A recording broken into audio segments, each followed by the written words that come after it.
TRUF. Truth. He's the mirage in the rear view glass. It's Ray from Dallas.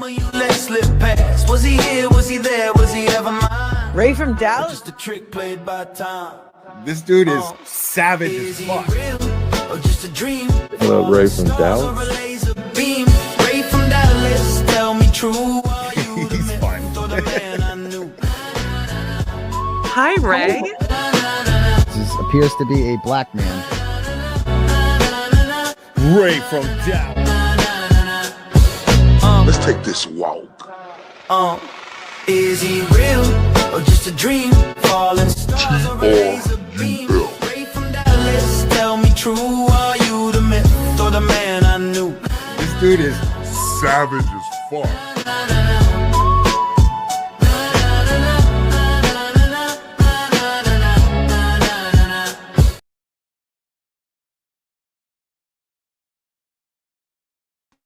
This little light of mine, I'm gonna let it shine.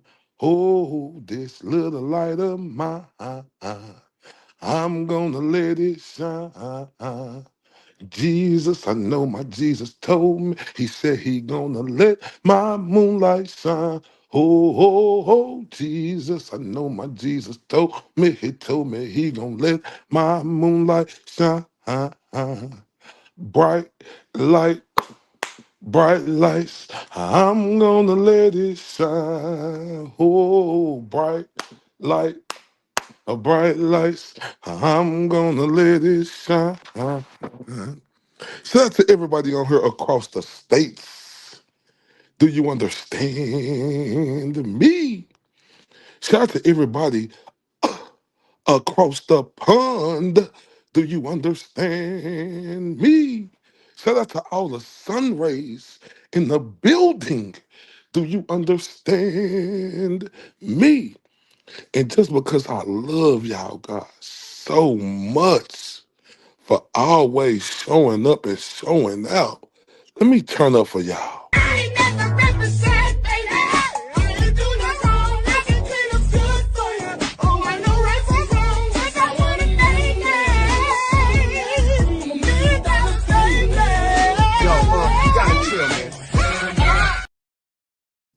Oh, and before I get started, man, shout out to Laura. Hey, you hear me? I see you in the building, baby Laura Ornado. You understand me? Shout out to her. I got that email from Laura this morning letting me know that she has gotten a Ray pad, right? And it looked so beautiful next to them gloves, Laura. I just want to let you know. Thank you so much for your support, and I appreciate you so much. Thank you kindly. And it was just, it was just a great feeling just to see that, right? And just to see how beautiful Laura had it up next to, them gloves. Y'all can't hear me? Can y'all hear me? We good?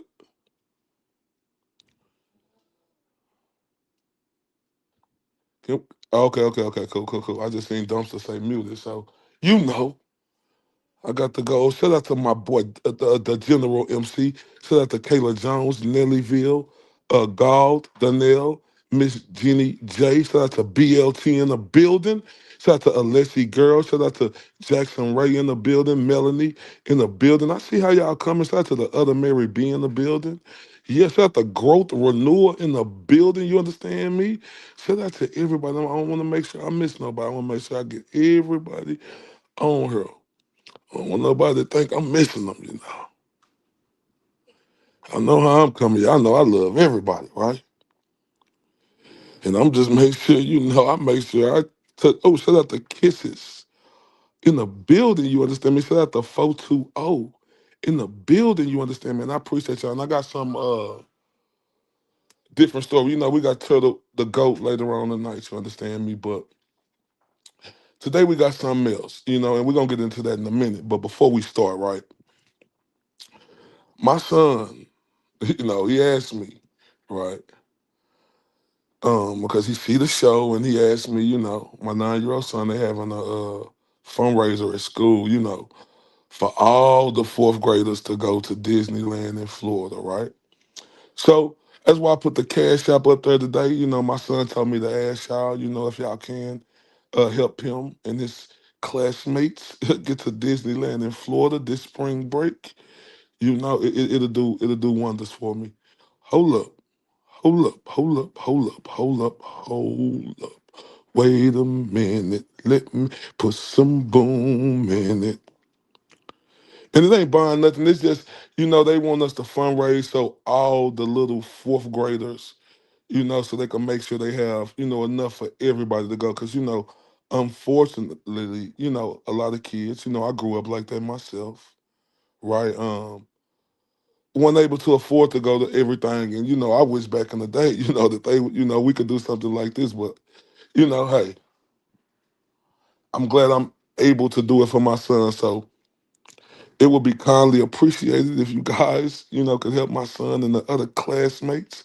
Shout out to Mary B. I see you beautiful in the building. Red House, what's popping?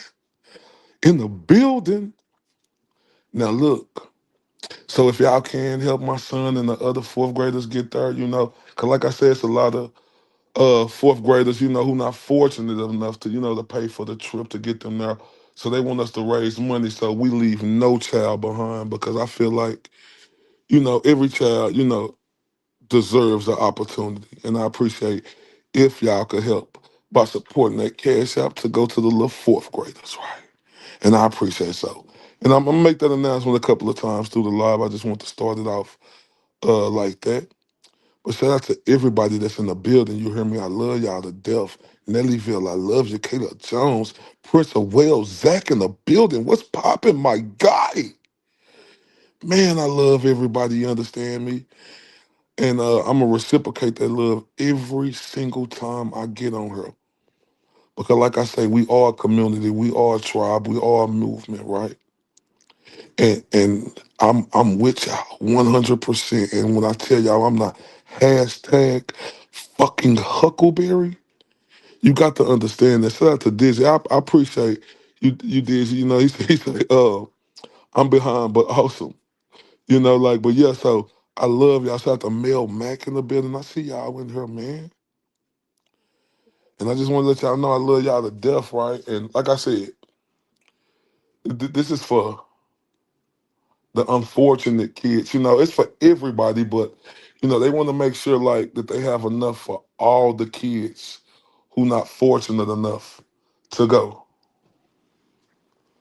Hold up, wait a minute. Let me put some boom in it. Hold up. Hold up, y'all. This is my baby. Her name, if you know who I'm talking about, her first name start with a K and her last name start with a J. She done saluted and started it off for the people, for the fourth graders. Everybody, Kayla J, I love you to death. Kayla Jones, I love you to death, baby. Everybody turn up for Kayla Jones.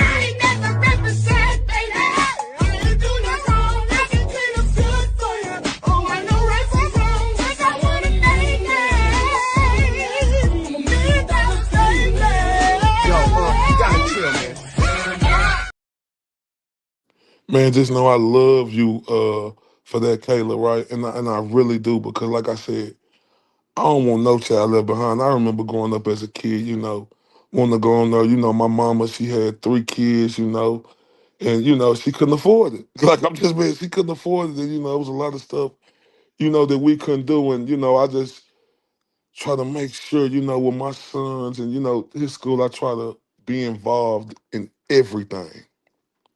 So shout out. Somebody throw that free turtle. Somebody throw Turtle Boy link up here too, right? Because we got to hold it down for the GOAT. So I can pin that to the top. Gotta hold it down for the GOAT. Yeah, because like I said, man, I mean, look, I'm not on here to be facade, man. Like I'm not on here to act like, I grew up and, we had our good, but listen, my mom did the best she could, and I can't knock that, like,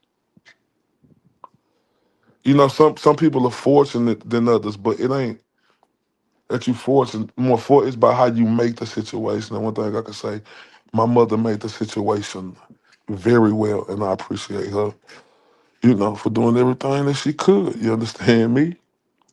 Now I appreciate y'all being here with me. We just trying to try something different because y'all know I'm trying to do 1, 2, 3 lives a day, just breaking down different stuff. And I want to bring this new story to y'all, right? The pastors. Hold up. But before we do that though, y'all know how I'm coming. Y'all know we gotta salute the OG. You heard me? Oh, shout out to Connor McManus in the building. Red House, they ripping in the building today. Shout out to Connor McManus, you hear me? I see you, my boy. I see you, my boy. Appreciate you, Connor, being in the building. I see my boy Connor, man. I love you to death, homie. I want you to know that for real, man. Look, all y'all, bro, I really do, and I want y'all to know that. But y'all know before we start this show, right? Y'all know it's mandatory, right? Mandatory. I got to give it up for the OG, aka El Jefe, aka Will the Glera. You understand me? Can we throw up them Will the Glera emojis? You understand me? Turn up for the big dog, the OG. Turn up.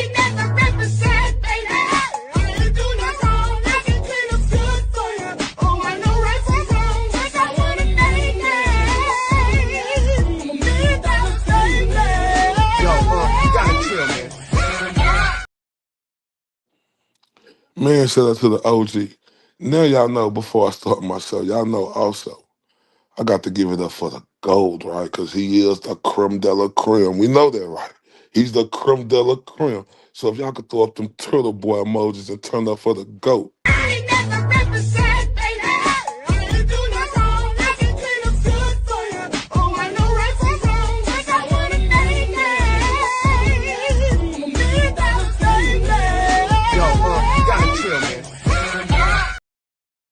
Man, shout out to the OG, shout out to the GOAT. Just shout out to everybody, you understand me. Man, but, them two right there, man, I appreciate so much, Because, when you talking about throwing alley hoops, I can't be nothing but grateful, to the OG and, to the GOAT. Like, I really got love and mad respect for them guys. And I really mean that from the bottom of my heart. Real talk. Now, ladies and gentlemen, the pastor's last sermon. Let's take this walk.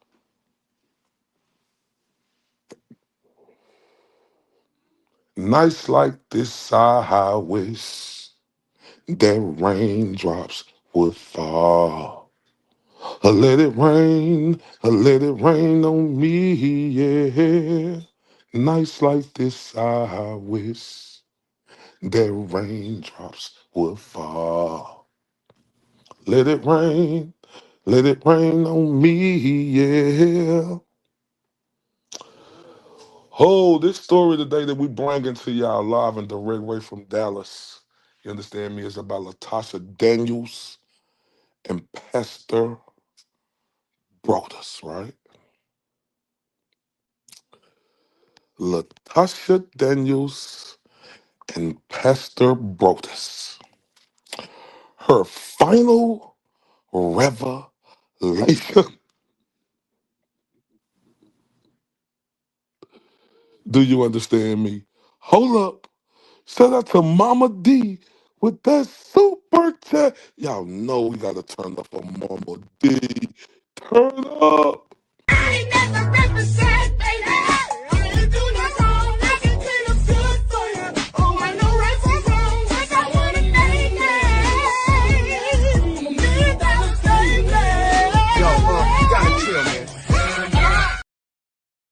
One more time.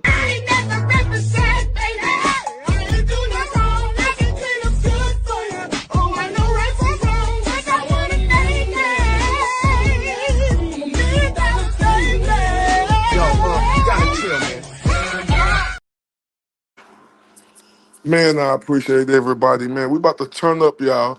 We about to turn all the way up. But I got to give y'all a big old hand clap for showing up for me first.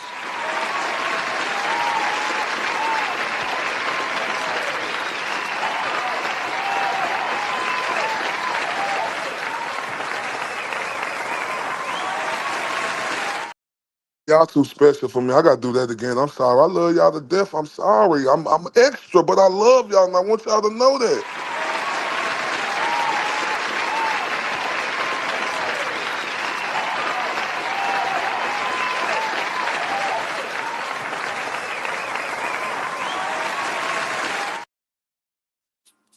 Cause round here, between Nominee and Weston, we call this here a little 20 twin nigga. Hold up. Boy, hold up. Hold the fuck up. Do I see my beautiful baby? Shout out to P. Do I see my beautiful baby? I think she's in the building. Hold up, I know I just seen her. Shout out to Needs More K-Bell. Love you to death, baby. Shout out to Swiss Miss 15. Love you to death. Shout out to Danielle Alexandra. I love you to death. You understand me, right? And I love y'all. I want y'all to know that. And shout out to Oasis Cat, baby. I love you with everything in me for making that uh thing for me. Oh my God, you just don't know how much I'm in debt to you, and I love you with everything in me. I got to turn up for y'all one more time. I got to turn up for them.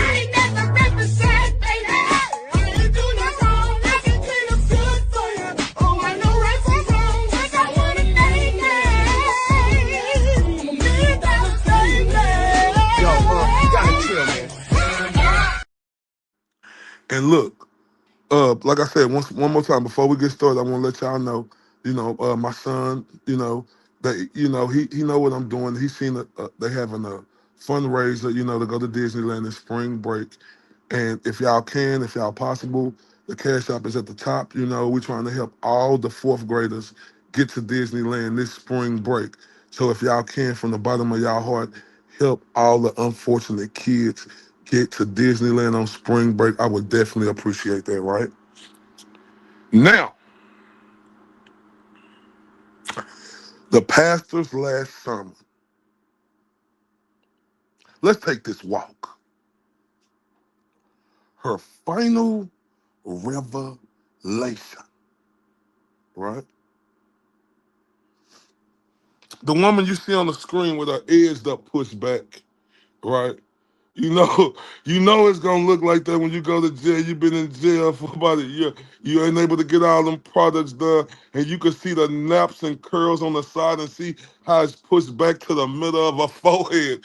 Hold up, hold up. Looking at that nigga. Boy, y'all thought this shit was a game. But we do not want that smoke with y'all. Oh God, we do not want that smoke with y'all. Dollar. Hey, whatever he said, we don't got no fuss in the game. Because when I look at this forehead of this vindictive piece of shit of a woman right here, ugh. Look how much of her, you can see the bubbles on the side of her forehead. When I look at her, the first thing that comes to my mind looking at this vindictive piece of shit of a woman. Brother, what's that? What's that, brother? I don't know what the fuck that is. I see a big ass head with a half a wig on it with a nose perked out like a bunny, right? Straight up with a nose perked out like a motherfucking bunny, you hear me? But let's take this walk. That's who you see right there, that prisoner with her edge up to the middle of her forehead, right? That is Latasha Daniels, right? And Latasha Daniels, as you can see on there, you see Pastor Brodus and his wife, right? Um, Latasha Daniels was of the most vindictive, scorned woman you could think of, and she tried to make it look like, that we supposed to feel sorry for this rotten piece of shit, right? Um, And this is a story that touched me, right? Because two wrongs don't make a right. And I mean that with every fucking thing in me. But this piece of shit of a woman right here, what she did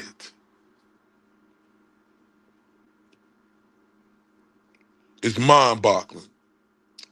So, what we're about to do is, let's take this. Today at the age of 36. He hadn't been here at the church long, but we do know last night he was at a Collierville apartment complex with his wife and another woman. That other woman, police say, opened fire on the couple, killing Perry. And tonight, this large church community is coping with the consequences. Pastor of Mississippi Boulevard Christian Church about the recent passing of Pastor Brodus Perry. Reverend Dr. J. Lawrence Turner talked about Perry's passing with his congregation this morning. Not only have we experienced the death of Brodus Perry to violence, but the rumors swelling around his murder leave us shocked and shaken.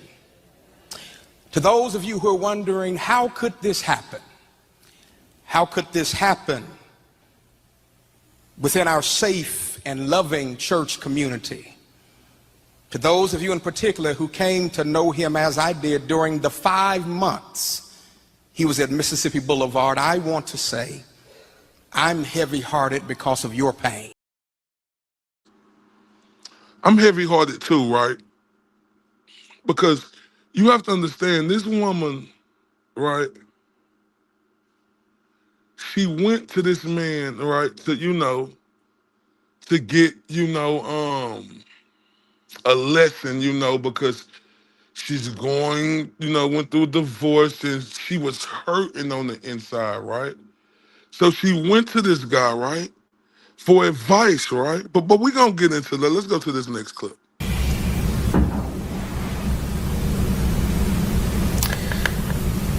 As I was performing oral sex on him, he began to thrust himself inside my mouth really hard. And I told him that that was hurting. Then he grabbed my hair. I had long hair, and he wrapped my hair around his hand and he started yanking it.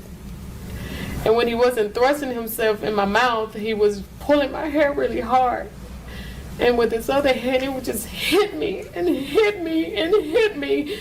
And I was like, it's hurting. And he was like, you better not bite me. You better not bite me. And it said, I think our time is up. So he had broke up with me via disappearing text. How did that make you feel?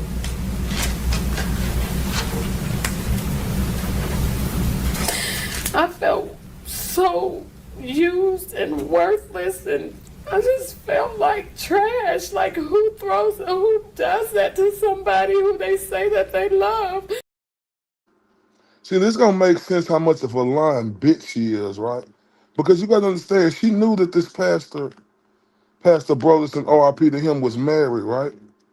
So she want to suck all the dick and get bent over and get put in all his favorite positions that she wanted him to, right? You know that she wanted that, right? So if she didn't want that, she's talking about, why are you doing this to me? Don't hit me like that. Shut your dumb ass up. You wanted that shit. And the absolute fucking nerve of this bro to say, why are you doing, and it's gonna make sense later. I'm telling y'all, just follow me. Let's get to the next clip where it's gonna give y'all a little bit more detail.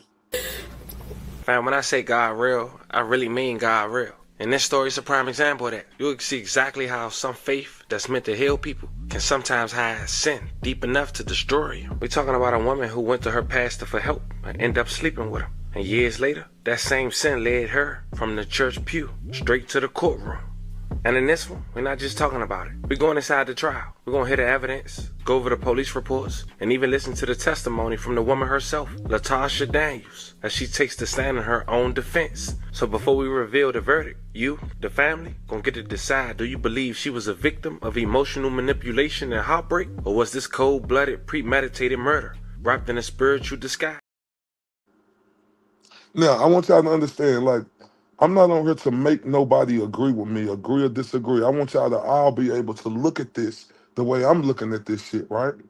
And see this shit, and then you come up with your own conclusion. Obviously, y'all already know how I feel, but don't be biased just because y'all know how I feel about how this piece of shit middle of the forehead edge up woman is, right? That's just me. But this is the great thing, right? About us being, not generalizing something because it's us, all the people, got the right to make their own decisions. Own decisions. I just want y'all to understand that. Like, I don't care about people disagreeing with me. I love that. I'm not gonna get mad because somebody agree with me. I like that. Disagree with me. Tell me how you really feel. That's what make conversation really go. Tell me if you feel this way, you feel the opposite way. But I want y'all to be the judge because we all not always right. Y'all can look at this woman as she innocent, or y'all can look at her as she guilty. Let's go to the next clip. Latasha Daniels was just another woman of faith from Little Rock, Arkansas. She worked a 9 to 5, even flipped burgers at Wendy's, while studying to become a social worker. And what she did, she was loyal to her church. Before I do that, shout out to Dumpster Juice, man. Shout out to the family for their amazing news coverage on this story. And y'all make sure y'all go check them out, right? Shout out to the family. Dumpster just dropped that link in there. Man, shout out to them. They do amazing, great work over there. When I tell you them guys and ladies and whoever run it over there are freaking sensational. If y'all ain't rocking with them, I'm telling you, go rock with them. And run, Forrest. Run, Forrest, run. Now let's get back into it. Let's continue taking this walk. And like I say, I want everybody to come up with your own conclusion, right? Own conclusion.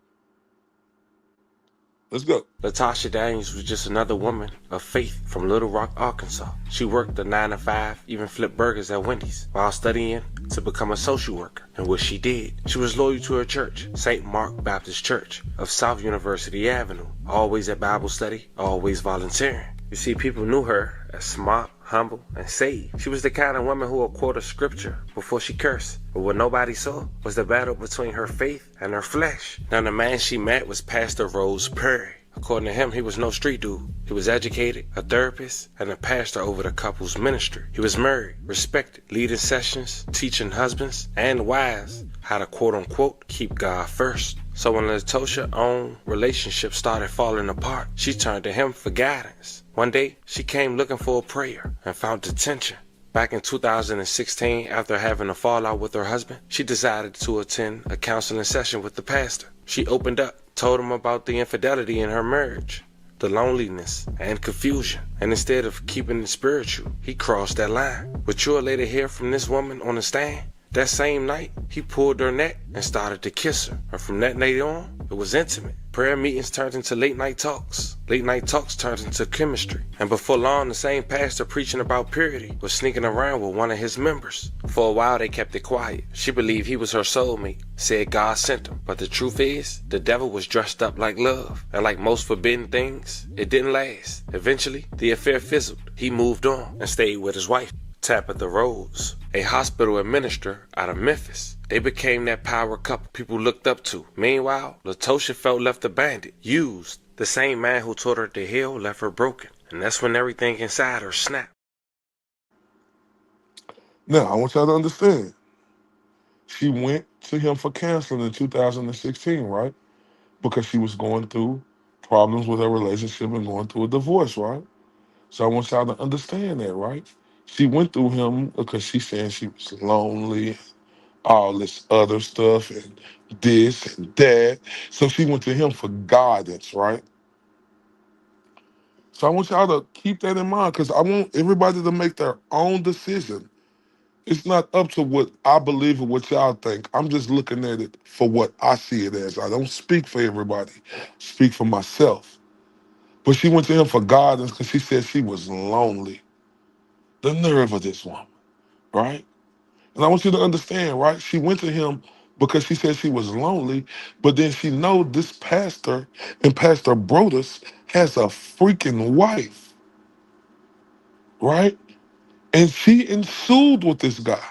But let's carry on. On the night of April 11, 2019, she packed a bag, grabbed her handgun, and drove 2.5 hours from Little Rock to Colorville, Tennessee. At around 10 p.m., she knocked on his apartment door. Inside, Dr. Zachary, of course, his wife. They were relaxing after a long day. They saw her. Surprised, but polite. They let her in. For a few minutes, it was civil. Small talk. Old memories. Then the questions came. Why'd you leave me? You said we was forever. The argument got heated. And according to prosecutors, that's when she pulled out a gun. Fired shots. Tabitha was hit. A bullet grazing her head. Zachary, he fell to the floor. Latosha stood over him and said the words that froze the whole courtroom years later. You broke my heart. Then fired one last time. When police arrived, she was still inside. They ordered her down. And when they cuffed her, she looked at them and said, I should've myself too. In her car, luggage, clothes, purse, gun. Like she already accepted she wasn't coming back. She was charged at first with first-degree murder, attempt murder, and firearm in commission of a felony.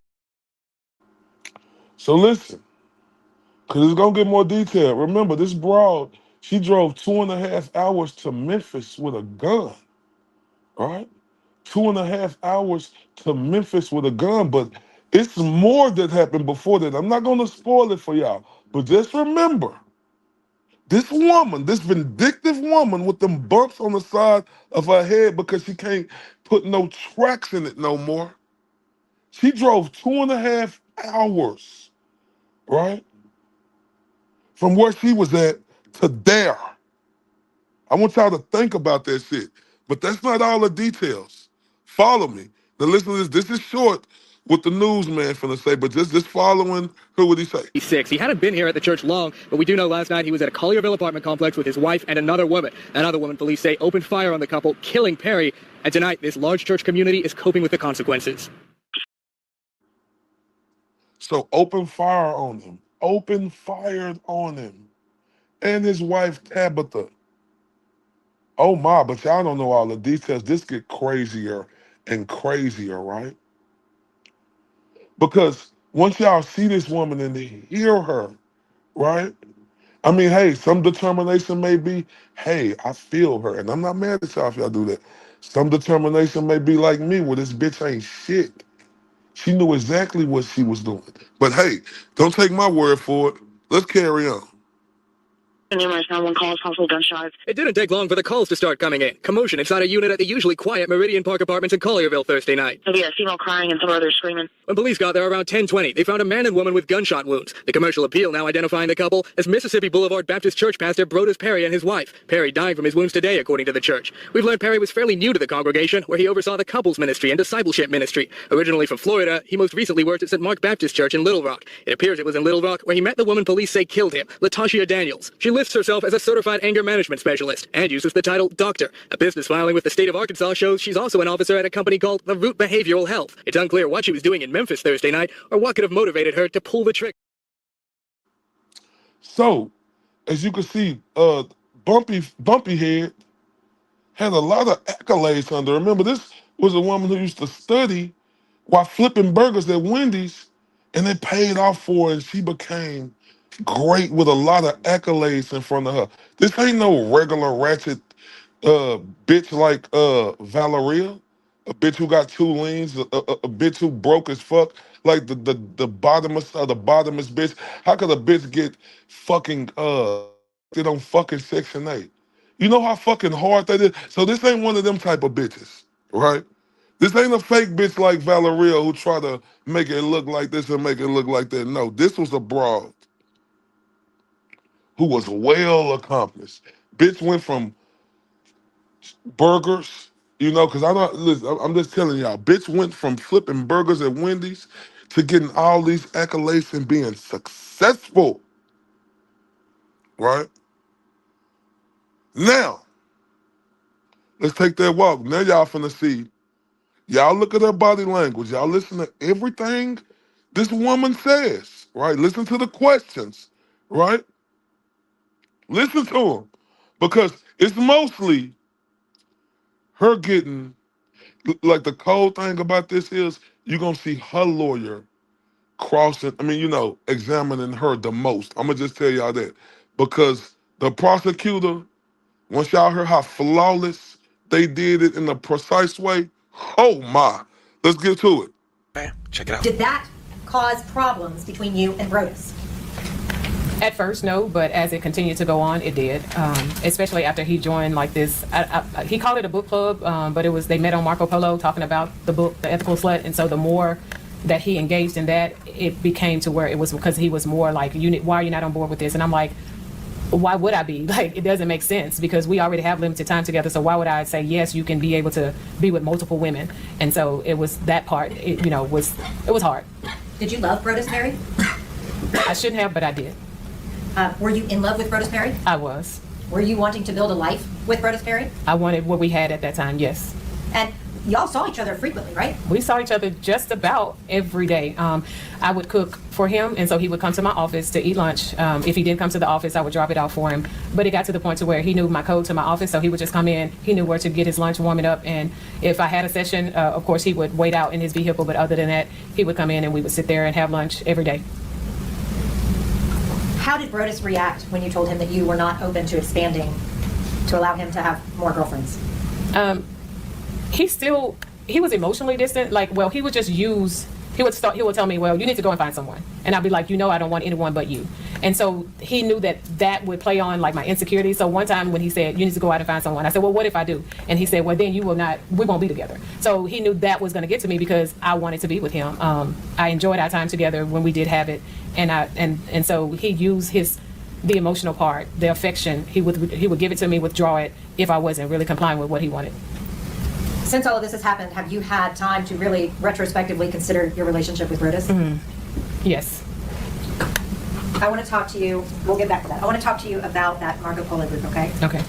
Brodus was in an ethical non-monogamy group with 2 other women, right? Yes. Were you a part of that group? I was not. Were you ever allowed to be involved with that group? I wasn't. But you knew about it? Yes. Would he have let you contribute? That was the first time that of any activity that he done that he didn't even invite me to do. Did he actively keep it from you?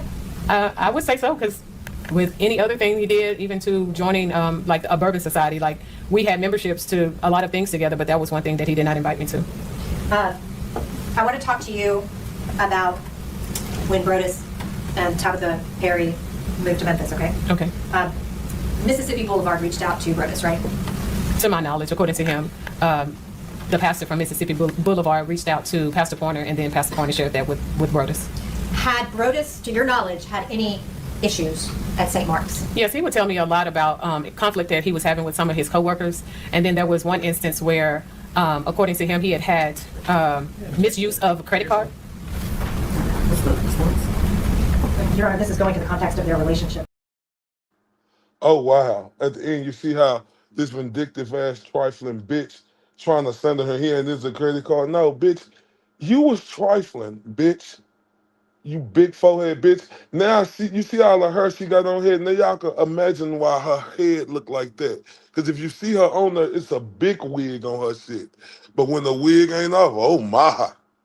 Now this bitch talking about, oh, this and that. Bitch, you knew he was married. You knew he was married, bitch. So off the muscle, bitch, you was wrong. Why would you want to pursue a fucking married man?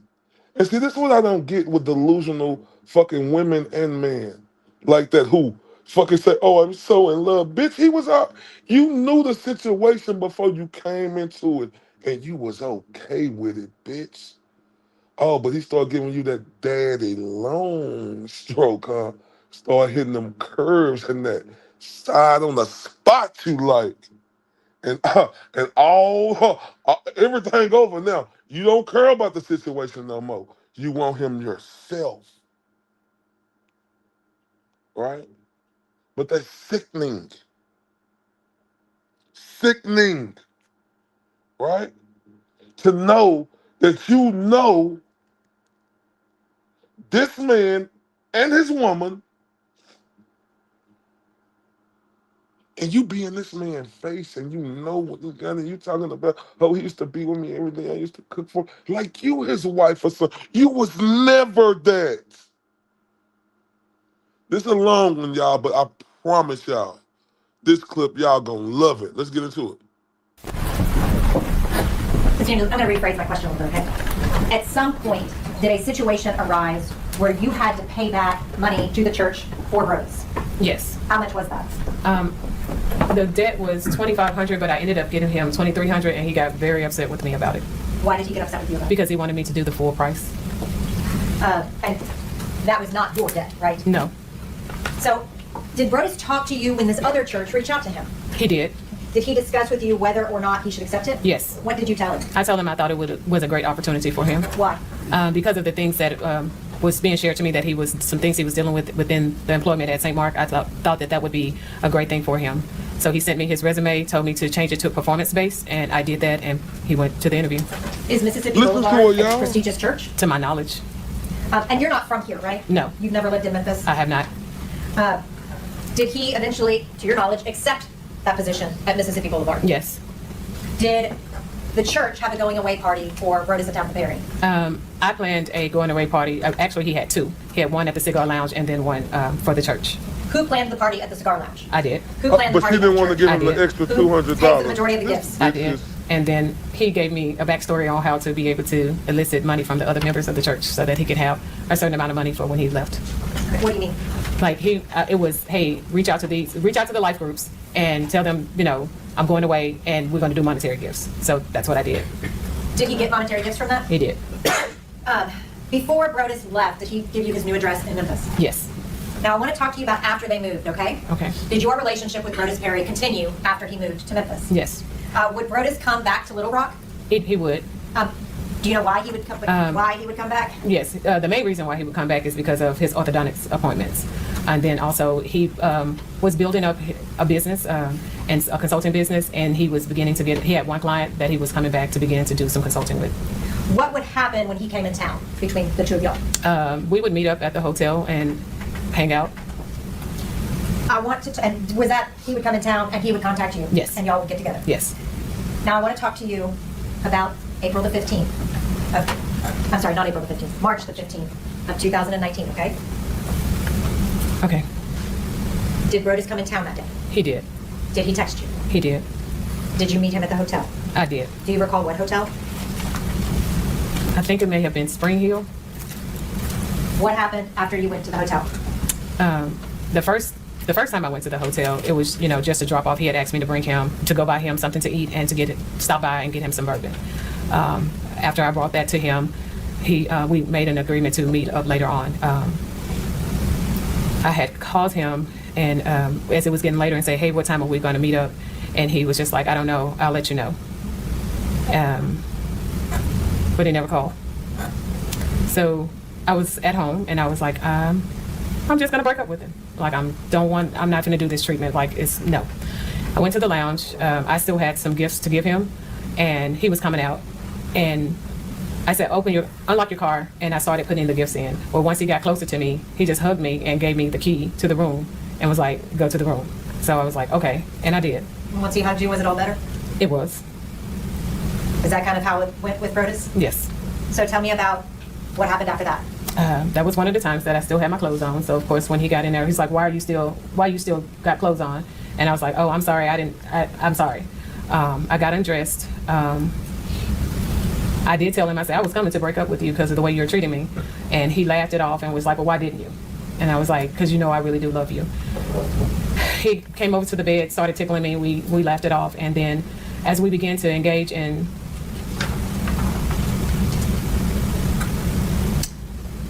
what I thought was going to be lovemaking was not that night.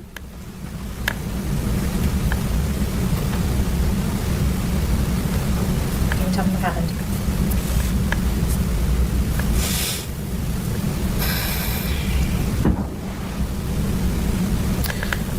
As I was performing oral sex on him, he began to thrust himself inside my mouth really hard. And I told him that was hurting. Then he grabbed my hair. I had long hair, and he wrapped my hair around his head and he started yanking it. And when he wasn't thrusting himself in my mouth, he was pulling my hair really hard. And with his other hand, he would just hit me and hit me and hit me. And I was like, it's hurting. And he was like, you better not bite me. You better not bite me. And then after that, we had sex and it was just rough and it was hard. And it was just not what I was used to. And then once we finished, something he never ever does was he rolled over and just gave me the cold shoulder. And I was like, you're not going to hold me? And he was like, no. And just went to sleep. How did that make you feel? I felt so used.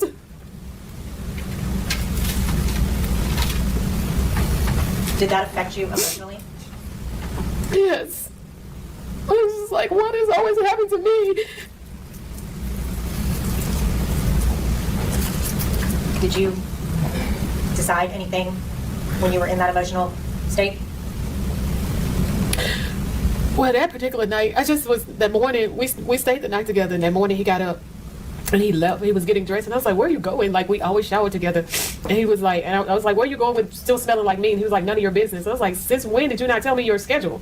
And he left. Well, he was getting ready to leave. So I got up and I got dressed. And as I got dressed, I grabbed the key card for the room off the thing, and he laughed it off, and I left. And later on, I texted and said, hey, are we meeting up again? And he was like, I'll let you know. Of course, the day went on. I had rearranged everything, thinking that he was going to end up we would see each other earlier that day, but I didn't. And so that night, when I still didn't hear from him, I decided to head to the room. And as I was going, he was there. But in my wanting to head to the room, I had made the decision that I was going to kill myself in front of him. If you was going, man, did y'all hear this bitch? Now, I'm sorry, y'all. Like I told y'all, I can't be politically correct with whores like this, right? This same bitch was saying that he was thrusting down her throat. I'm talking about thrusting. Do y'all understand? She said thrusting down her throat, pounding her on side of the head, right? Saying, why are you doing this to me? It hurts, right? Thrusting down her throat. Then she said, he did something unusual. He turned over and I said, oh, you're not going to hold me? What, bitch? Then the bitch, I wake up in the morning, the bitch say, he said, oh, I'm finna go. This is what this bitch saying. She said, well, you're not gonna take a shower? She said, that was unusual. You're just gonna smell like me, bitch. Listen, y'all. I got to read in between the lines on this bullshit. Like I said, I want y'all to make your own decision. Like, she's saying all this about him, but she's still showing up, bringing him lunch, doing this, doing that. Hold up, wait a minute, let me put some boom in it. I love you, and we're going to get back to this, y'all, but I got to turn up for kisses. She turned me up on Venmo, turn up for kisses.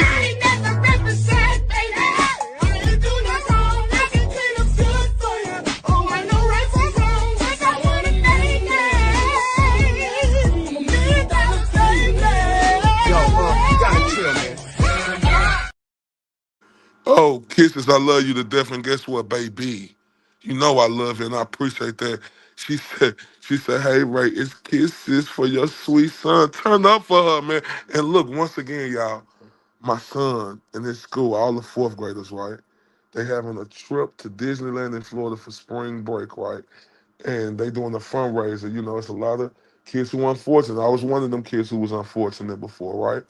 And I'm just asking, you know, if you can, whatever you can, we got Cash App, Venmo, if y'all could help, because, you know, let all the fourth graders go. You know how they say leave no child behind? Let's not leave no fourth grader behind. But hold up, wait a minute, let me turn up for kisses again. Thank you.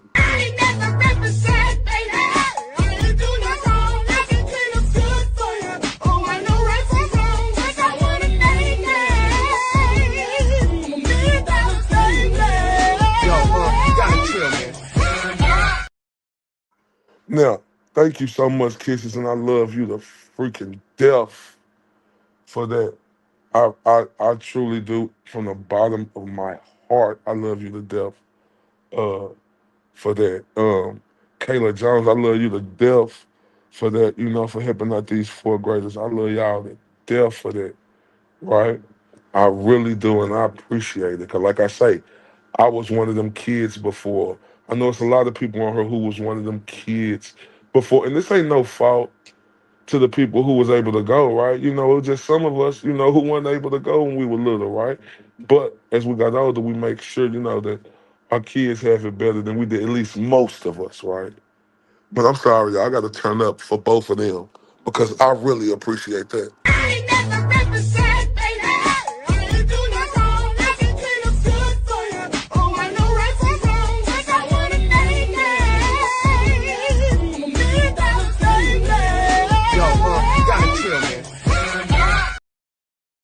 Man, hold up. Wait a minute.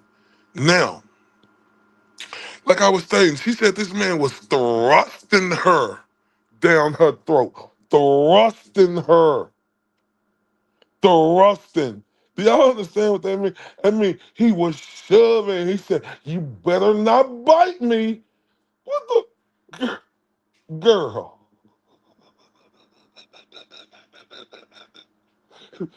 Girl.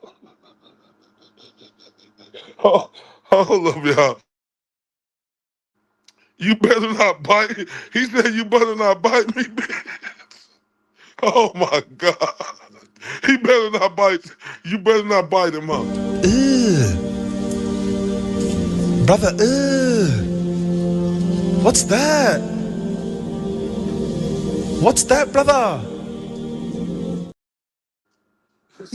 Look, you better not bite me. Girl, you been like that. You like people pulling your hair out. You like getting thrusted down the throat. You was used to that. Look at her head, y'all. That's years of work. It's my opinion, though. I'm not on here to speak for everybody else. This is my opinion. I want y'all to make y'all own opinion at the end, you understand? I want y'all to make y'all own opinion at the end. Like I just said, this is my opinion. Talking about she was thrusting her down the throat, that he wasn't holding me. Girl, stop. Let's go on to the next one. Got in the room, just wanted him to feel the pain that he was causing me. So when we got in the room, he was already in there by the time I parked and got in. And I pulled out my gun and I told him, "You're about to feel the same pain that you've been giving me." Did you ever threaten him? No. Did you threaten yourself? I told him I was going to kill myself. What did he do? He began to tell me no, and he kept saying that he loved me and that we can fix it. And I was just like, "No, you're treating me so bad." And he was just like, "That's not, I love you, I love you." And eventually he talked me into putting the gun on the counter and coming over and sitting there talking to him. Did that restore a reason for you to live in that moment? It did. Was this the first time that you had gotten to the point of hopelessness, that you felt like you needed to kill yourself? Not in a relationship, no. Have you struggled for a long time with depression and suicidal ideations? Yes. After Brodus convinced you to put down the gun, did he take the gun away from you? No. Did he take the gun from the counter? It wasn't until I got ready to leave when I went back to try to get it, and then he pushed me out of the way and he got it. He didn't want you to be able to leave with the gun? No. And was he worried what you would do with it? Yes, but he made me promise to meet him the next morning at the lounge. Do you know where he put the gun? At that time, I did not. But he kept it from you, right? Yes. And you later found out that he had placed it in a locker at the cigar lounge? Yes. Now, who the fuck believed that? Hey, if you believe it, I ain't mad at you, right? Listen, we got our own opinions and we is one. I ain't mad at you, right? But who the fuck believes that? She went there and told him, "I'm gonna kill myself. I got a gun. He took the gun away from me." I want y'all to remember that. Because remember, her final revelation. Remember, this is the pastor's last sermon. Let's continue to take this walk. But remember, y'all, she stated that she wanted to kill herself, and she told him she was going to do it, and he took the gun away from her. Just remember that. Let's carry on. After that happened, did you realize that you needed a little bit of time? Yes. What did you do? I made a plan to go and be with my friend. She is a therapist, but I just needed to get away, and she had a...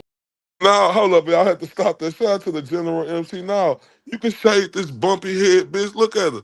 Look at them eyebrows. Look at it. That's that penitentiary. That's that jailhouse eyebrow. She got to do. Look at her. Look at the dent. Look at them bumps. Look at the forehead in the middle of her. Look at her edge up in the middle of her forehead. Look at her, y'all. Look at her. I'm with you. Well, man, we can shade this. Man, say it. Now, listen. Let's get to the next clip. After that happened, did you realize that you needed a little bit of time? Yes. What did you do?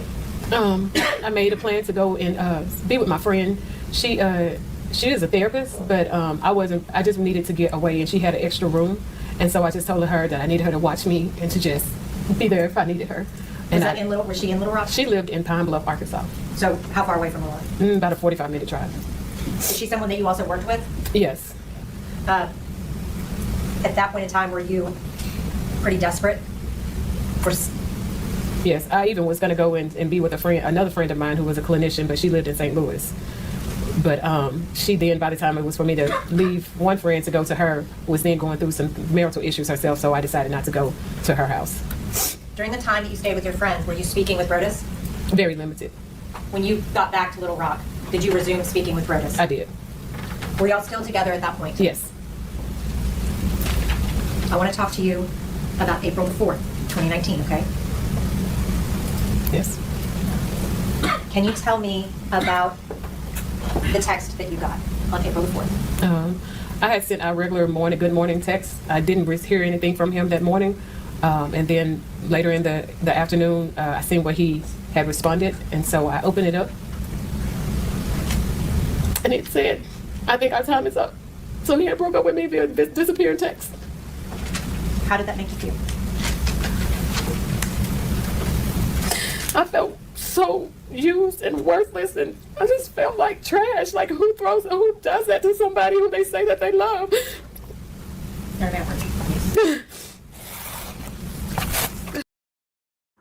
Shout out to the packs are back. You know, yeah.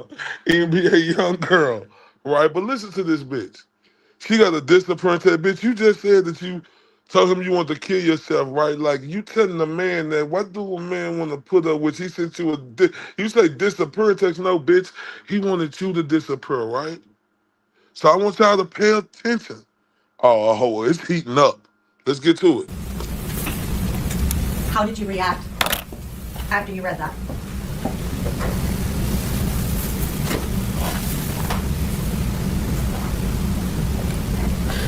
I wrote a letter. I wrote a suicide note to my family because I was just like, I'm tired. I'm tired of the pain. I'm tired of it all. And I just wanted I wanted the pain to end. So I wrote a note and made a plan to take my life. You're an American witness? Yes.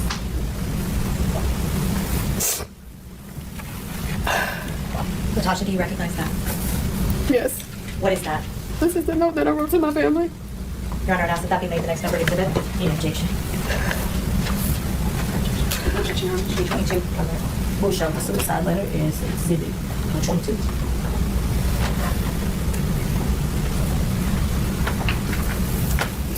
Natasha, can you tell me the date and time of that letter? April 4th, 2019 at 3:14 p.m. Can you read that letter to the jury?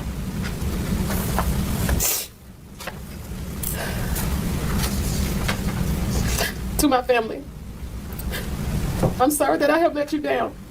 I tried my best to be the person you all thought I was. I tried to be the person you could count on and be proud of. However, I have been depressed for a long time. I did well with coping until the past 2 years. My world changed February 24th, 2017. And the shit just keeps getting worse. I know what I have been through, maybe nothing to some. And you don't understand why I couldn't bounce back. I have fought hard for so long to keep things together. I didn't trust anyone to know deep down how bad I was struggling. Only a few people knew, but they couldn't help me. To my fellas, I'm so sorry that I have let you down. I have fought hard to be the best mother I could be to each of you. I pray that what I have taught you will stick with you forever. Please don't be ashamed of me. Mother, thank you for being my mother. Please know that although you didn't think I loved you, I really did. I wanted so badly for us to be close. There was many times I just wanted to crawl into your arms and have you hold me. I'm sorry for being a failure. I tried to make you proud of me. Words can't express the pain I feel at this moment. I have pretended for so long to be happy. I have tried to work through the pain and begin to heal, but just as my life would have it, yet another loss appears to remind me just how much of a failure I am. I don't have any insurance and I don't have any money, so please just have me cremated and don't worry about a service. I don't want to be a burden. I'm sorry for letting all you down. I love you all so much, and I wish I could live myself as much as I wish I could love myself as much as I love you all. Please take care of my fellas and always remind them of my love for them. I'm not being selfish. I just don't know how. I don't know. Okay, I don't know. This got out of hand, but it says, "I'm sorry for letting all of you down, and I love you all so much. I wish I could." See, y'all, see. This is the problem I have with this vindictive bitch, right? Because I'm very sensitive to that subject, you know, because it's people who really go through that, right? Y'all see, she's still here. She's still here, right? She's still here, right? And she reading the letter to him, right? And guess what? She says she left it on her phone so her sister could find it. Oh my. You read that at 3:14 p.m.? Yes. Where did you leave that? I left it in my phone because I knew my little sister would find it because she helped me with my appointments, and that's the phone she used for making my appointments. Did you leave it for her to find? Yes. What did you do after you wrote that note? I drove to Sherwood to go purchase a gun. Why did you go purchase a gun? Because I didn't have my other one. What was the purpose of the gun? I wanted to end my life, and I felt like that was going to be the best way to do it. When you went to that store, were you buying a gun to kill yourself, or were you buying a gun to kill someone else? I was buying a gun to kill myself. I had a whole plan. She was buying a gun to kill herself. And remember, she left it on her phone because she knew her sister. The nerve of this bitch to get on the witness stand and speak to 12 jurors and all the people she done affected and said, I left it on my phone so my sister could see it because she looked through there and she goes over my appointments. And then the nerve of this bitch, right? Well, we getting there. This bitch said, what y'all say? This bitch said, right, that she went and bought a gun to kill herself. She had a plan and everything. Well, bitch, you still here. Yeah, this is in Memphis. Bitch, you was still here. What the fuck did your plan go, bitch? Right? You seen that man, his daughter, and his wife, right? Man, this crazy work. Like, bitch say she had a plan. A plan. Let's continue, y'all. What was your plan? I didn't want to do it at my house because my son lived with me. So I decided, as I was just thinking about all the pain, to go to this park in Jacksonville, Arkansas. How far away from Little Rock was that park? Jacksonville might be about a 20-minute drive from my home. And the reason why I chose that was because that's where Brodus was. He went from Jacksonville, Arkansas, but the Jacksonville part of it was attached to him. And the name of the park was Johnson Park, which was attached to my second ex-husband. And then Ray Road, my daddy's middle name was Ray. So I just associated with all the pain from the men in my life. And so that's where I was going to go. How did you go there? I was going to drive in my car. It's from my home, it would have been straight down 440. Is that an interstate? Yes. What happened while you were driving to Johnson Park? As I was driving, I saw the Memphis exit. And so then I was like, go talk to him, Tasha. Just go let him see you. Go see why. And that's what I did. I just drove so I can see him face to face and hope that I can get something from him besides the fact that he broke up with me with a disappeared text. So you know the bitch done been in jail for a long time, right? So the plan the bitch came up with to say, I was going to go to Jacksonville Park. I was going to associate that because of my daddy name, my ex-husband, and all the men who have been in my life. Bitch. Bitch. Hold up. I want y'all to listen to this bitch one more time. Y'all got to understand me when I'm telling y'all how angry I am with this hoe. This bitch just said, your ex-husband, bitch, you went to get counseling with Pastor Brodus. Because of what you was going through, but now you want to associate something with your ex-husband. Y'all got to pay attention of how sick she is. Check it out. What was your plan? I didn't want to do it at my house because my son lived with me. So I decided, as I was just thinking about all the pain, to go to this park in Jacksonville, Arkansas. How far away from Little Rock was that park? Jacksonville might be about a 20-minute drive from my home. And the reason why I chose that was because that's where Brodus was. He wasn't from Jacksonville, Arkansas, but the Jacksonville part of it was attached to him. And the name of the park was Johnson Park, which was attached to my second ex-husband. And then Ray Road, my daddy's middle name was Ray. So I just associated with all the pain from the men in my life. And so that's where I was going to go. How did you go there? Man, this stupid bitch. So you was going to go to that park to associate yourself with all the fucking men you had in your life? And like to pat his back, he said the GOAT had like 35 of these chicks obsessed with him. Yeah, bro, this is real. Like, this is the type of bitch that the GOAT had obsessed with him. All right? This plays perfect to what the GOAT going through with them dirty, ratchet-ass bitches. Right?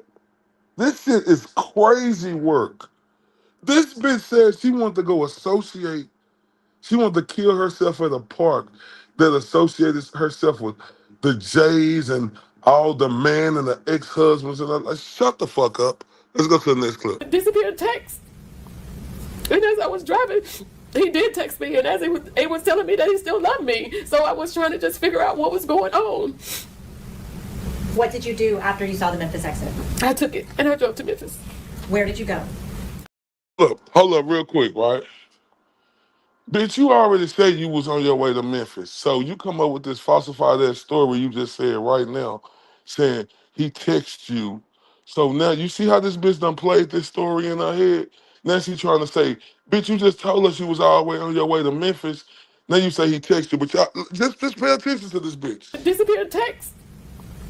And as I was driving, he did text me, and as he was telling me that he still loved me. So I was trying to just figure out what was going on.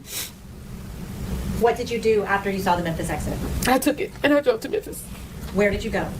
I went down to where I knew he would possibly be, which was a lounge, I guess it's in the downtown Memphis area called The Pocket. At the time, I think it was a fairly new lounge that he, when he got employment at Mississippi Boulevard, one of the members there had told him about. Did you go to The Pocket because Brodus told you he goes to The Pocket on Thursday? Yes. Do you remember what time you arrived? I don't. I just know it was dark. And I know that I circled around for approximately 30 minutes trying to find a parking spot because I didn't know that you couldn't like park on the street. Like everything down there was paid. Like, and yeah. Just to back up for a second, when you went to the gun store to buy the gun to kill yourself, what did you take with you? Just my license and my debit card. Where was your purse? I guess I left it at home. Did you bring just necessities with you to the gun store? Yes. And you left the gun store right after you finished purchasing the gun, right? Yes. How did you select the gun? I went with what was the cheapest that was on. They have a wall that has all the guns, the names, and the prices, and I just chose the cheapest one. How did you select ammunition? Whatever the guy told me to get, I got it. Because I was about to walk out the store till he was like, do you need ammunition? I was like, oh yeah. And so he told me whatever he recommended, I was like, yes. And did you see on the video where he was showing you different types of ammunition? Yes. Is that what he was saying? Right. And I told you couldn't hear, but I was like, I don't know. Just whatever you tell me. When you left the gun store, what did you do with the gun? I think it was still in the bag. I went home because I did wanted to leave my son something. So I had stopped at the ATM and got out whatever money I could get. And so when I got home, I put that in his room, and then I changed clothes and I dumped some bullets out on the bed and just grabbed a handful of them and took the gun and left the house. What did you do with the handful of bullets in the gun? Once I got in my car, because I was trying to hurry up and leave because I didn't want him to come home while I was there, I loaded the gun in my car. And once whatever was left over, I put everything into my coat pocket that was sitting in the passenger seat. Now, when you parked downtown, where did you go? I started walking in the direction in which I knew the lounge was. And once I got on the street, I started walking up the street, and I actually saw Brodus coming out of the lounge, and I walked past him. Were there any rules in your relationship regarding how to behave when you saw him in public? Yes, I was not to approach him because I never knew who he may have in his company. So I was not to approach him, but if he acknowledged me, then I could have, talk to him. This bitch say if he acknowledged me, I couldn't approach him. But let's get to what this bitch said. This bitch said, so I want y'all to remember earlier when she said she went there to him and told him she wanted to kill her fucking self, stupid bitch. Then talking about he took the gun away from her. So, and then now look, the bitch talking about she bought the gun, the cheapest one, and was finna walk out, and the dude pulled her back, said, do you need any ammunition? Do y'all see how dumb this bitch sound, right? Bitch, you already had a gun before. You were so bothered and confused, bitch. You didn't know you need no ammunition. Is that the story you coming up with? Oh, is the story you coming up with? You didn't know that you needed bullets to put in your motherfucking gun, you stupid whore? Is that what you were coming up with? Do y'all see how fucking dumb this whore sound right now? Like, this is the stupidest bitch I ever heard in my life, and this is what fucks me up, right? This bitch say, I went home, I got a bunch of bullets, and a handful of bullets, and I threw them on my, well, she said before I went home, I wanted to get as much money as I can out the ATM, and I went and delivered for my son on his bed. Bitch! See, this is the type of bitches I don't respect, She kind of like the Kate Peter bitch, uh, who went for junkie dick and let her 2 kids go away, right? Think about that. This bitch right here, right? And we're gonna talk about that bitch tonight. Oh yeah. But this bitch right here said she went and got as much money as she could to put on her son to leave it with him. So I want y'all to understand this. She knew what the fuck she was doing, right? She knew what the fuck she was doing. Bitch, you said you're gonna get all this money and you want to leave him as much as you can. So, bitch, you knew what you was gonna do before you got there. But hey, like I said, I want y'all to make y'all own decision. Let's continue. So I was not to approach him, but if he acknowledged me, then I could have, talk to him. Did you come within his sight? Yes. Did he acknowledge you? Yes. You actually walked away? I walked past him, and so he said, so you're just going to walk past me and not say anything? At that point in time, did y'all engage in a conversation? Yes.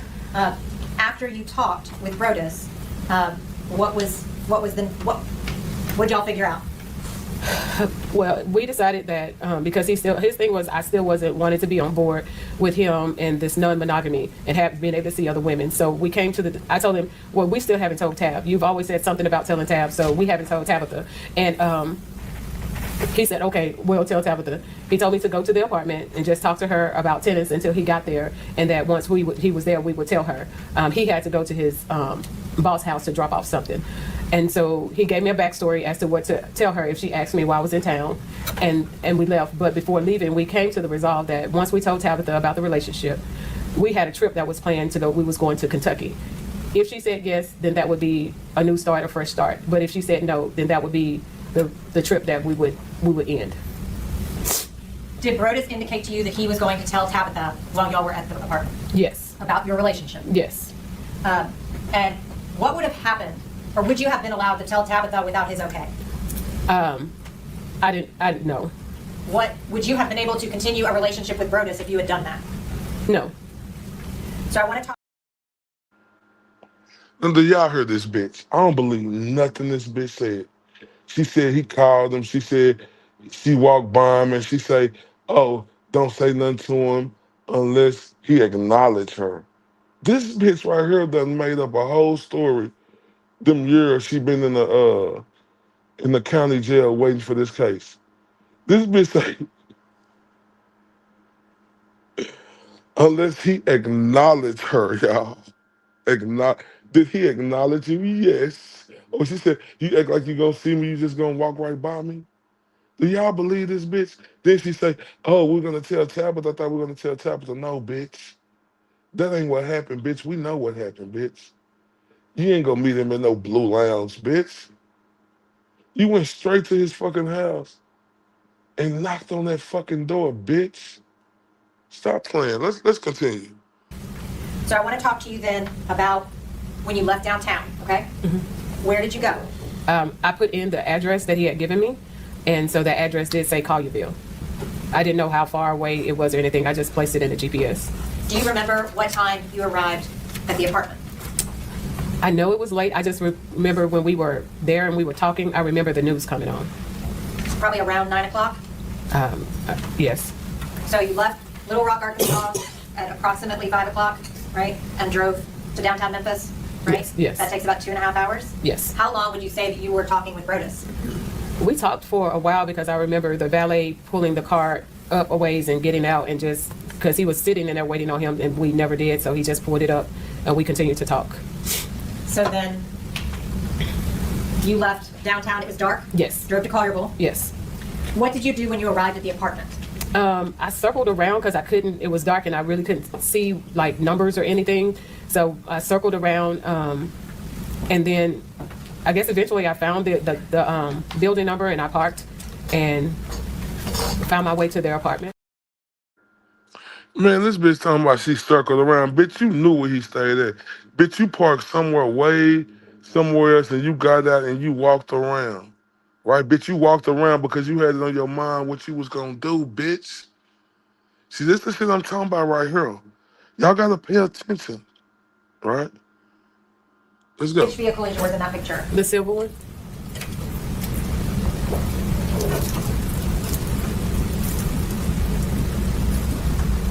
This one? Yes. While you were sitting in your car, did you call Brodus? I did. And I shared with him that I was a little nervous and could we just go somewhere and talk? And he said, no, you wanted to talk to Tabitha, we're going to talk to her.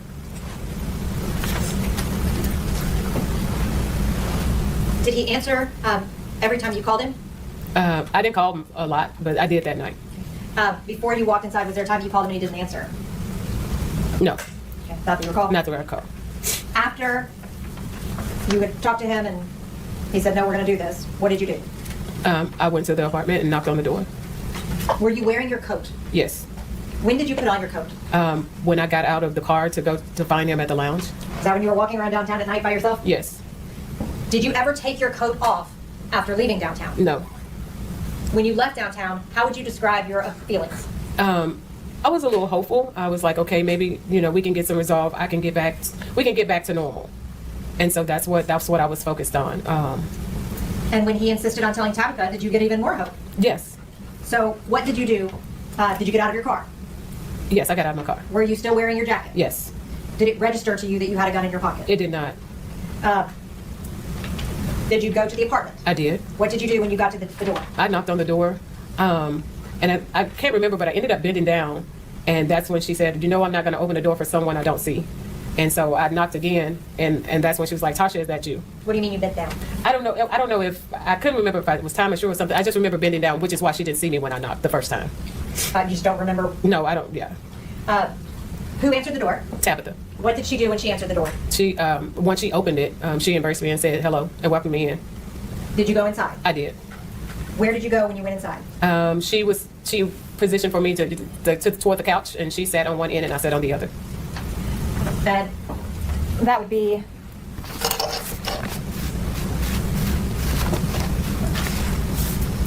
Your Honor, if I may put this is part of the cumulative exhibit. Is this the couch that you're referring to? Yes. And you were seated on this side? I was. And Tabitha was seated on this side? Yes. Did you talk to Tabitha? Yes, we talked. We talked about tennis, but right before we kind of got into the tennis talk, she had made a phone call to Brodus. And what did she say to him? She told him, she asked how long it was going to be before he got there. And then she told him she had a surprise for him. When Tabitha let you into the apartment, did she close the door behind you? Yes. You and Tabitha were sitting alone in the apartment with a closed door, right? Yes. Would anybody outside of the apartment have been able to see in through that door? No. How long did you sit talking with Tabitha? Again, I know the news ended up coming on, so maybe 15 minutes or so. At any point, did you pull your gun out and threaten Tabitha? No. At any point, did you verbally threaten Tabitha? No. At any point, were you trying to hurt Tabitha? Not at all. Were you happy to be there about to have this conversation with Tabitha? Yes. Was Brodus there yet? No. Yeah, Kazi, did you hear that bitch? Tell me they used to play tennis together and all this together. Bitch, you was the most vindictive whore. Like I say, she just like a Karen Reed, but she was actually fucking this dude. You know what I'm saying? Right? And she's up here playing tennis with his wife, man. And think about when they said, you kept a long coat on. Bitch, it's the reason why you kept a long coat on. Because your bitch ass knew the gun was in the motherfucking coat, bitch. And then, oh my God, y'all, let's get to it. When he walked in the door, could you see him? Yes. Can you describe his demeanor when he saw you? When he came in, he didn't look surprised or anything, which is what I thought he would do since he knew I was going to be there. But he was just like, I think Tad was like, surprise. And he was like, this is not a surprise. I thought you had some keto cookies for me. And from there, he was like, what are you doing here? And then I went with the story again that I was in town for a conference. And we just kind of started engaging in small talk. He came and sat beside me. And then after about a minute or so, was like, would you like a pour? What is a pour? A pour is some bourbon. Did you accept the pour of bourbon? I did. Where was Brodus seated? He was approximately a foot or two from me. I'm putting back up from the cumulative exhibit. That blue chair? This blue chair right Yes. here? And you were seated here? Yes. And Tabitha was still seated here? Yes. After you accepted the pour of bourbon from him, did he make any comments about you drinking? He came back and sat down, and as we were talking, he would make references to me drinking and would say, well, I think you're going to have to stay the night. So I'm thinking, okay, well, this is about to get into this conversation. But he never would give me eye contact. But he would continue to make, like, we have to clean out the bed in there because it has a lot of clothes on it. And, but I'm still looking at him to get, like, to see where you're going with this. But he never did lead into the conversation. He actually started asking me questions like, so where are you staying in Memphis? And I'm like, that wasn't part of what you told me you was going to say. So I don't know Memphis. He knows I didn't know Memphis. And so I didn't know what to say. I finally said an Airbnb. And then Tabitha was like, where? And I was like, downtown. And then that conversation ended. And he continued to say something about me staying the night, but never going into the conversation of what we were supposed to be talking about. Had you ever been into that apartment before? No. On April the 4th, when you were there, what part of the apartment did you go into? I walked through the front door, which led into a small little hallway and right into their kitchen area. This bitch say, this bitch a surprise, Kazi. She said, it's a surprise. Like, bitch, you was a surprise. Bitch, you know what you went there for. And you know what happened. If y'all watch this entire trial like I did, y'all see all the revelations in it. But she know why she went there. She knows she was playing the game. The bitch was ready to snap. Right? This shit is ridiculous. Let's carry on. Because this bitch say, oh, he wasn't looking at me, giving me no eye contact. Bitch, you showed up at his house. If you the jury and you listening to this bitch, right? Hold on 1 second, y'all.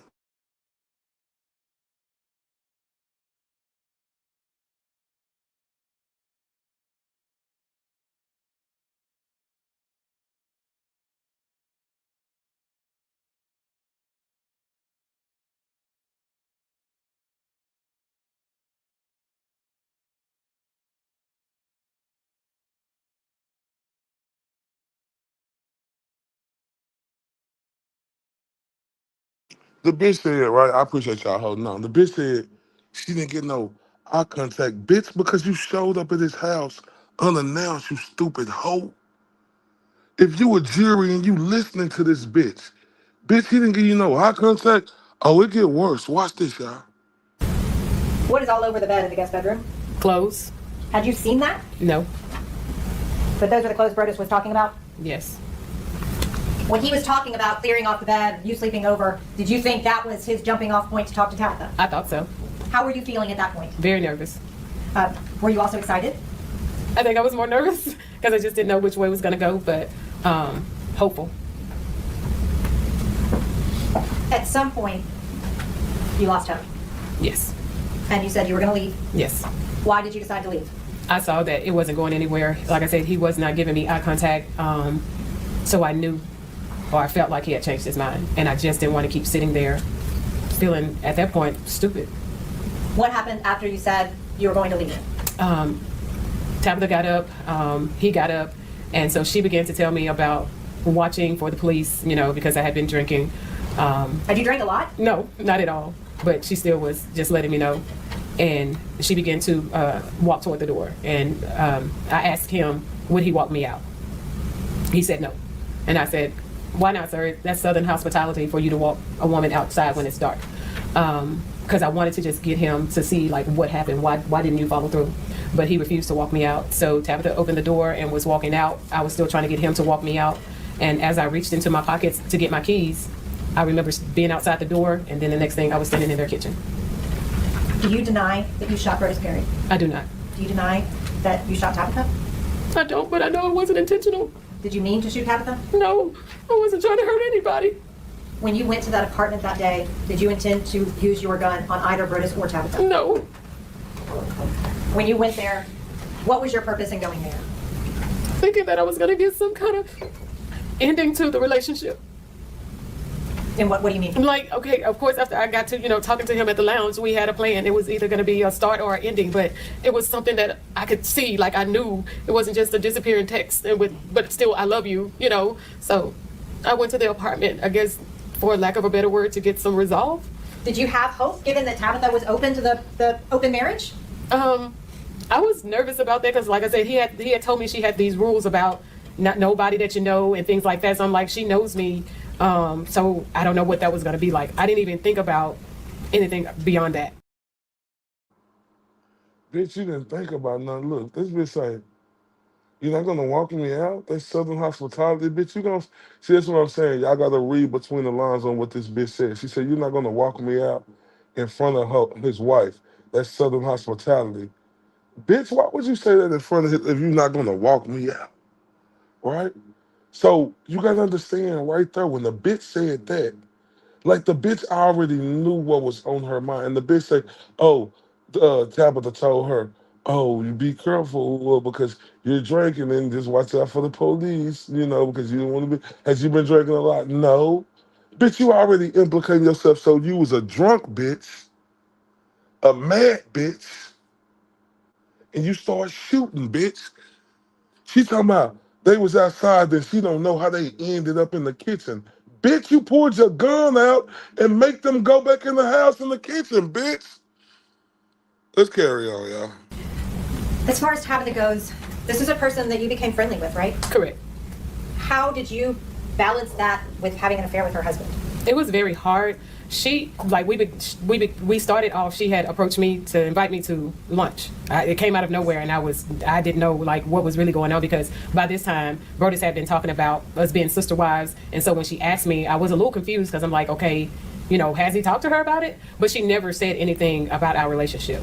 Even when we began to play tennis, it was her who initiated it, so it was uncomfortable for me, but we were friendly, and it was hard. But I still did it because I wasn't going to tell her because I love Brodus. When Brodus told you that he wouldn't walk you outside, he said, Tab will do it. How did that make you feel? Rejected. Unworthy. Stupid. I was so stupid. And it hurt so bad. Were you angry or were you hurt? I was hurt. Were you thinking clearly when you pulled the trigger? No. Were you reacting to that situation? Yes. Was that a traumatic situation for you too, in retrospect? Oh, yes. I hate what happened. I'm so very sorry. I never wanted to hurt anybody. I've spent most of my life helping. I never would intentionally try to hurt anybody. Did you ever plan to kill Brodus Perry? Never. when you drove to Memphis, were you driving to Memphis to kill Brodus Perry? No. Why did you drive to Memphis? I drove because I just wanted to see him. Why? I wanted him to explain why he did that. Did you hope he would say, we can be together? Yes. Did he give you that hope when you went to the apartment? He did. Did he yank that hope away? He did. As he often did. Did you break in that moment? I shattered.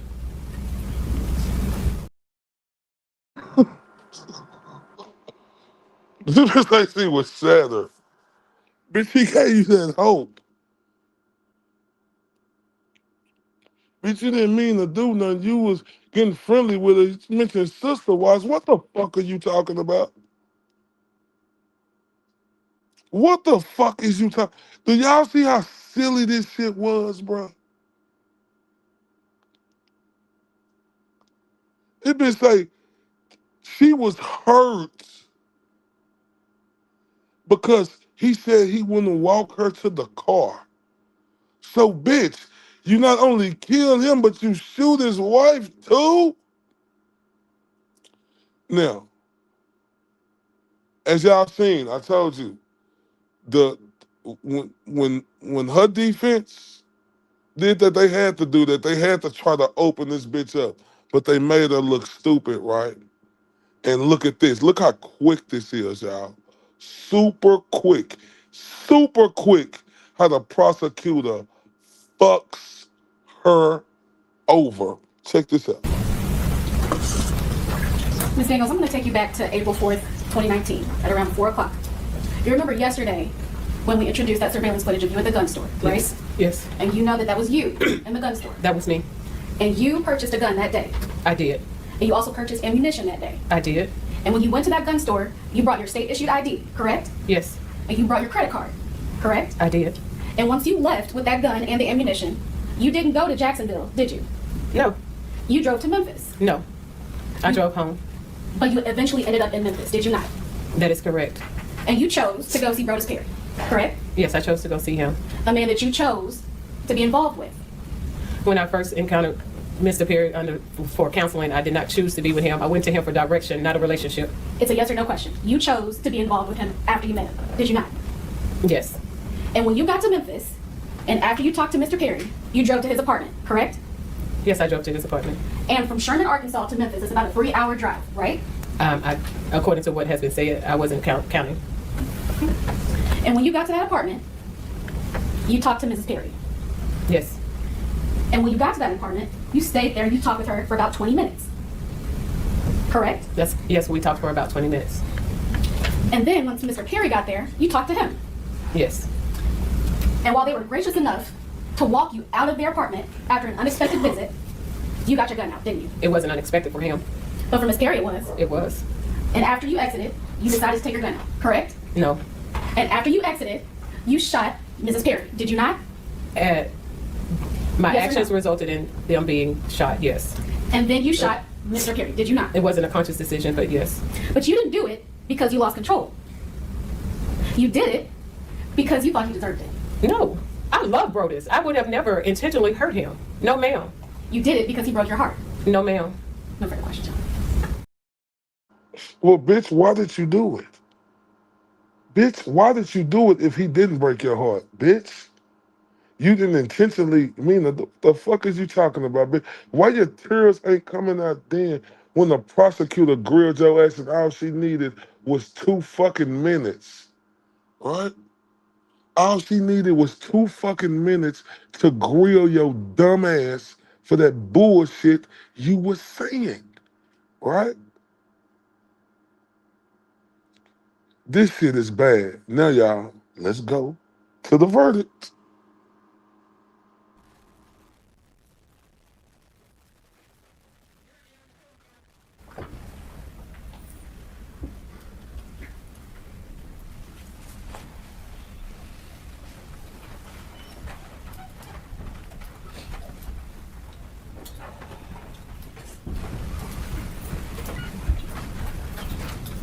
All right, you may be seated. I understand the jury has reached a verdict. Ms. Harvey, you will be. You can stand and read the verdict. You should look at the verdict form. Do I need to start from State of Tennessee versus? State of Tennessee versus Latasha Daniels, indictment number 25-01253. Verdict form count 1. We, the jury, find the defendant guilty of second-degree murder as included in count 1 of indictment number 25-01253.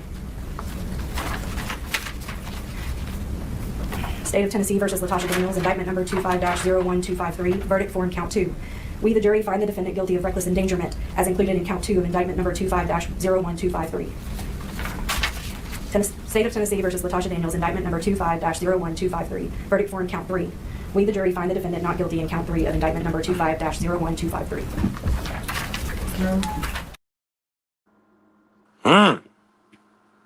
Bitch got caught guilty of second-degree murder and reckless endangerment, right? And she deserved every fucking bit of it, right? Because this is what I don't respect about mothers like her, right? She let some dick, listen to me, she let some dick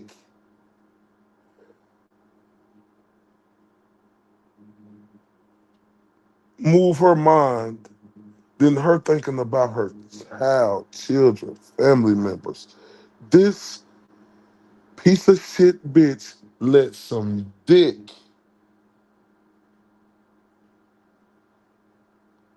She let some dick. This bitch was so sprung over dick.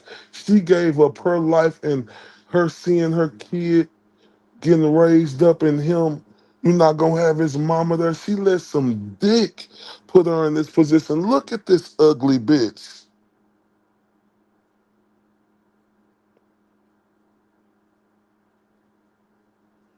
I don't listen. That's why I don't fuck around or play no motherfucking games, right? Because like I stated, a lot of this go untold of how these crazy bitches are, right? But trust me, these crazy bitches ain't gonna get untold by me. Cause I'm gonna bring it to the forefront. And oh, tonight, a crazy bitch who we gonna talk about is Krusty Pennies. Cause the GOAT said so. So, like I stated, I want everybody to turn up with me, tonight. I appreciate everybody who on her. I know I was off of her for 7 days, right?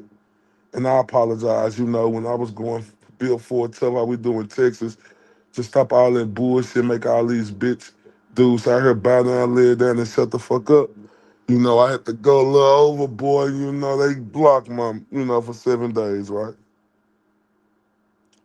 And I'm telling you, tonight, we going in on that bitch, right?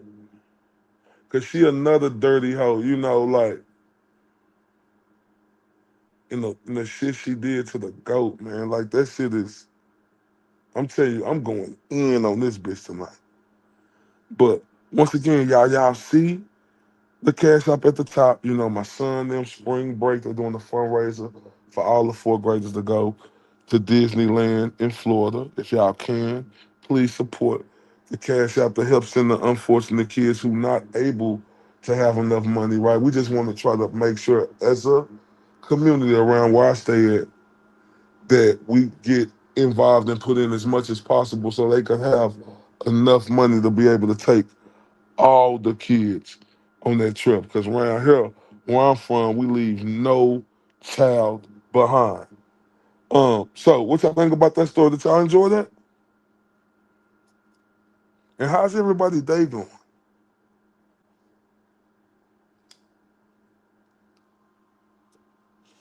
Because we'll be back on her in the next 2 hours or less, or you come with some more or a little later, I don't know, but we're gonna be back on her real soon because we're going in tonight, right? We're going in. We're going all the way in tonight. We're going all the way in. This is just something that I want everybody to see about these bitches out here. This is why I want to lead off with this bitch so y'all can understand these are the type of bitches that disgust me, right? This bitch chose dick over her children.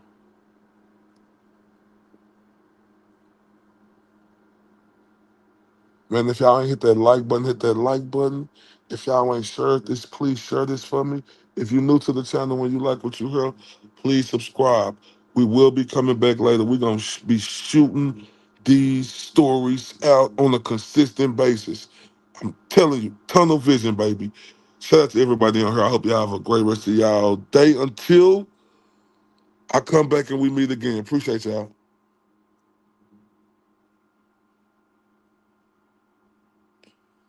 One second. What else I had to tell y'all? Okay, now let's see. I'll see y'all soon. TRUF. Truth. He's the mirage in the rear view glass. It's Ray from Dallas. Let slip past. Was he here? Was he there? Was he ever mine? Ray from Dallas? Just a trick played by time. This dude is savage as fuck. Or just a dream. What up, Ray from Dallas? Beam. Ray from Dallas. Tell me true. He's fun.